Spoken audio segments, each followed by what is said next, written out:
అయ్యో! ఏం చేస్తున్నావు? ఈ పాలన్నీ గరం పెట్టినవా? ఈరోజు నుంచి డైరీలు ఇయ్యాలనుకున్నా. అడగవు, చేయవు, నీకు నచ్చినట్టు చేస్తావా? అన్నెందుకు గరం పెట్టినవు అడగకుండా? ఎట్లాగో వేడి చేయమంటావు కదా అత్తమ్మ, అందుకే వేడి చే నా తల మొత్తం ఖరాబ్ చేస్తున్నావు. నన్ను అడగకుండా ఏ పని చేయొద్దని చెప్పినా కదా. ఇటు మాట్లాడితే అటు చూస్తుంది. అయ్యో అత్తమ్మ, మీగడ కావాలని గరం పెట్టిన అవసరం కదా, అందుకని. దానికి అంత కోప్పడుతున్నావు ఎందుకు అత్తమ్మ? 2 రోజులు ఇంట్లో పాలు ఇవ్వకండి, డైరీలో ఇచ్చేయండి. ఇంట్లో 2 రోజులు ఇవ్వకపోతే సరిపోతుంది కదా. ఆ మాత్రానికి అంతలా కోప్పడుతూ అరుస్తున్నారు నా మీద. ఏదో రకంగా నన్ను తిడుతూనే ఉంటారు. ఇష్టం లేకపోతే చెప్పొచ్చు కదా. అయ్యో, ఏం పాడేస్తున్నవే? అన్ని పాడేసుడేనా నీ పని? పనికొచ్చి నీ పనికి నన్ను అన్ని వాడేయ్యు. అవి ఆల్రెడీ ఖరాబ్ అయినాయి అత్తమ్మ, అందుకే పాడేస్తున్నా.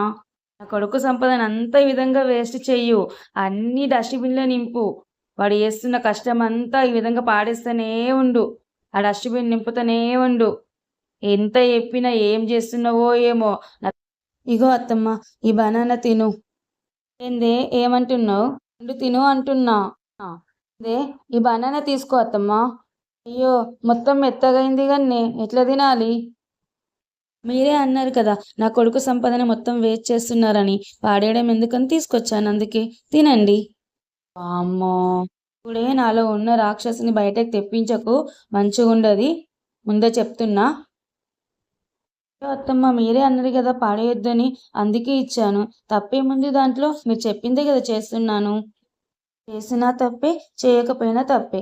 ఏదో ఒకటి అంటనే ఉంటారు. మంచిగా అయింది, అనవసరంగా చెప్పినా. అయ్యో.